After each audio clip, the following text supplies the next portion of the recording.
तसव्वुफ पर इतनी कुतुब लिखी जा चुकी हैं और छप चुकी हैं जिनका शुमार मुमकिन नहीं। मवाद मिल जाता है। अगर आपके पास कुव्वत है बोलने की और आपके पास लियाकत है तकरीर करने की, तो आप उन किताबों से बड़ा अच्छा दर्स दे लेंगे। उसके बाद कुछ सच्चे हैं जो बोलते नहीं हैं, मुख्तलिफ लोगों को बुलाते हैं, वो आगे से उन्हें तकरीरें शकरीरें सुनाते हैं, लेकिन कहानी अभी मुकम्मल नहीं हुई। जो जिस गुरु उस्ताद मुर्शिद की बात मैं कर रहा हूं वो यहां से शुरू होता है। वो कौन है? वो जो आने वाले की ऐन उस तरह से तरबियत करता है जैसे पैगंबर अपने दोस्तों की तरबियत करता है,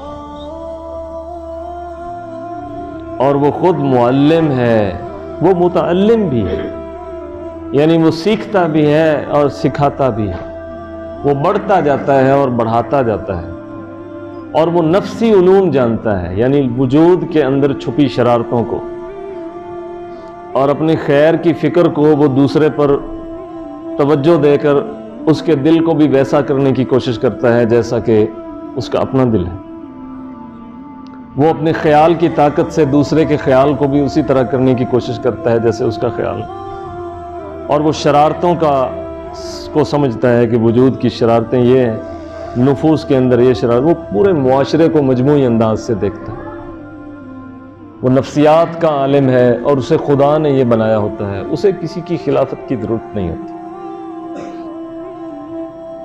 वो सिलसिलों को बुजुर्गों के एक सिलसिले के तौर पे ज़रूर जानता है, किसी एक सिलसिले में तरबीज ज़रूर करता है, लेकिन उनको तमाम औलिया को मद्देनज़र रखता है। वो तमाम मशारिब और उन सूफिया के मरातब को भी देखता है। वो हर एक को तसव्वुफ की कुतुब पढ़ने का दर्स नहीं देता, क्योंकि वो जानता है कि उनके अंदर जो बातें हुई हैं लोग खुद पढ़ के उन बातों को समझ नहीं सकेंगे। लोगों ने अपने हस्बे हाल और हस्बे मर्तबा वो बातें लिखी हैं और समझाने की कोशिश की। मैं उस गुरु उस्ताद और मुर्शिद की बात कर रहा हूँ। उसके बाद एक मर्तबा है जो तरीकत का है, यानी सुलूक बातन के अंदर, जो ऐन उसी तरह सबक पढ़ाए जाते हैं जैसे सरफनाब की गर्दाने बच्चों को, या आपको अंग्रेज़ी पढ़ाई जाती, टेंसेस सिखाए जाते हैं, प्रेजेंट इंडेफिनेट है, फ्यूचर है, ये कंटिन्यूस है, ये इस तरह से ग्रामेटिकली अंदाज से हर ज़ुबान सिखाई जाती है। इस तरह वो ग्रामेटिकली अंदाज से बातन के अंदर की दुनिया को उस पर जाहिर करता जाता है और बढ़ाता जाता है। जहाँ तक उसकी इस्तेदाद है या शौक़ है वहाँ जाकर उसका वो रुक जाता है, फिर वो उसको इजाज़त देता है कि ये चीज़ तो आगे लोगों को सिखा सकता है। एक बड़ा लंबा मजमून है, एक बड़ी वसी कहानी है ये चीज़ें। अब हुआ क्या है, जुल्म ये हुआ है कि सच्चे लोगों में वो जो पहले 2-3 मैंने जिक्र किए, उनको उनकी जगह बिठा दिया गया है जो आखिरी 2 मर्तबे वाले थे। आप समझ रहे हैं? वो जो आखिरी 2 जो मैंने जिक्र किए हैं उन पर उनको ला खड़ा किया है।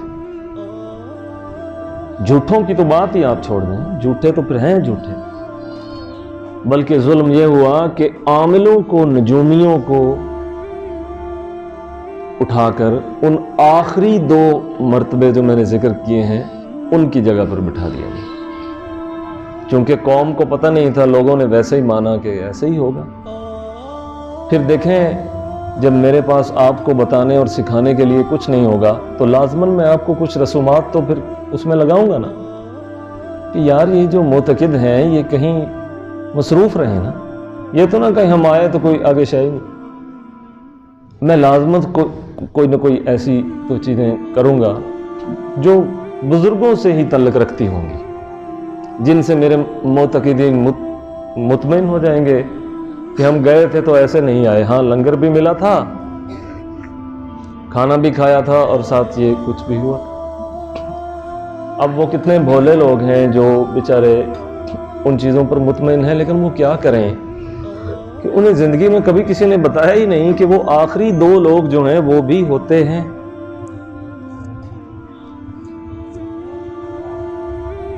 तारुफ ना होने की वजह से سمجھ نہ آنے کی وجہ سے ترقی رک گئی، اور یہ بھی شیطان کا ہیلہ ہے کہ وہ روکتا ہے کہ انسان اگر نیکی کی طرف جا بھی رہا ہے، نیک لوگوں کی طرف جا بھی رہا ہے، تو یہ ان نیک لوگوں تک نہ پہنچ پائے کہ جو اس کو اپنے جیسا بنانا چاہتے ہیں۔ یہ کسی سلسلہ روحانیت میں داخل ہو بھی رہا ہے تو یہ وہاں جا کے رک جائے، کہ جہاں پیر اور مرید کا ڈفرنس ایسے ہے کہ وہ آپ یوں سمجھیں کہ ایک کوئی آسمان پہ ہے، دوسرا زمین پہ کھڑا ہے، اور زمین والا کہتا ہے زمین پہ ہی ٹھہروں گا، اور آسمان والا کہتا ہے کہ تجھے زمین پر ہی رہنا چاہیے۔ میں آسمان کے لیے پیدا کیا گیا ہوں، تو زمین کے لیے پیدا کیا گیا ہے۔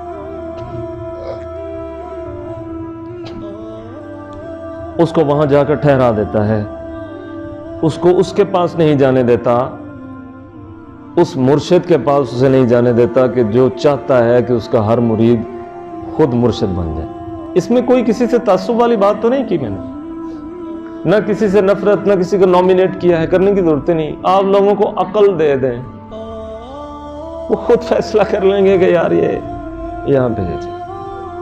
اگر نہیں دیں گے تو زوال در زوال در زوال ہم دیکھ ہی رہے ہیں۔ ایک بات میں کر دیتا ہوں جس کی کوئی خاص ویلیو نہیں، وہی بات مجھ سے پہلے کسی بہت بڑے معروف آدمی نے کی ہو تو اس کی بڑی ویلیو ہوتی ہے۔ مثلا اقبال، علامہ اقبال جانتے ہیں نا آپ؟ کون نہیں جانتا اسے؟ سب جانتے ہیں۔ کیا اقبال سے بڑھ کے کوئی نہیں ہوا؟ بڑے بڑے لوگ ہوئے ہیں اقبال کے زمانے میں، بڑے بڑے، لیکن شعر کہے ہیں، شعر زندہ جاوید ہو گئے ہیں، ہر کوئی اقبال کو جانتا ہے۔ آپ بڑے بڑے بزرگوں کو جانتے ہیں اس لیے کہ وہ معروف ہو گئے ہیں نا۔ کیا ان کے زمانے میں ان جیسے نہیں تھے؟ بڑے بڑے لوگ تھے، معروف نہیں ہو سکے، مشہور نہیں ہو سکے، حالانکہ ہو سکتا ہے وہ مراتب میں بھی ان سے بڑھ کر ہوں، معروف نہیں ہو سکے۔ تو لوگوں نے معروف کے پاس جانا ہوتا ہے۔ یہ اس چیز میں معروف ہے، اس کا باپ بھی معروف تھا، اس کا دادا بھی معروف ہے، یہ نہیں دیکھتے کہ اس کی پرسنل ویلیو کیا ہے، سٹیج کیا ہے، کریکٹر کیا ہے، کردار کیا ہے، کھڑا کہاں پہ ہے۔ نہیں، دادا پردادا معروف تھا، لہذا یہی سند ہے اس کام کی، حالانکہ وہ خود دھندا چلا رہا ہے باپ دادا کے کام پر، اور اس کے شیطان نے اسے اس خیال میں ڈالا ہوا ہے کہ تو صحیح کر رہا۔ نمازیں پڑھنے کا نام درویشی نہیں ہے، نہ درویشی روزے رکھنے کا نام ہے، یہ تو ہر مسلمان کا کام ہے۔ نہیں کام؟ کیا یہ کہا گیا ہے کہ نمازیں درویشوں کے لیے ہیں، صوفیوں کے لیے ہیں، یا روزے صوفیوں کے لیے؟ ایسے کہا گیا ہے؟ نہیں۔ یا ایھا الذین آمنوا، اے اہل ایمان، یہ کرو یہ نہ کرو، یہ کرو یہ نہ کرو۔ سب مومن ہیں تو سب کو یہی حکم ہے۔ اب میں ان سارے احکام پر زیادہ اچھے طریقے سے عمل کروں تو اس کا کیا مطلب ہوا کہ میں افضل ہو گیا ہوں؟ پتہ نہیں میرا وہ میرے لیے ہوگا بھی کہ نہیں، یا بعد میں میرا بنے گا بھی کیا۔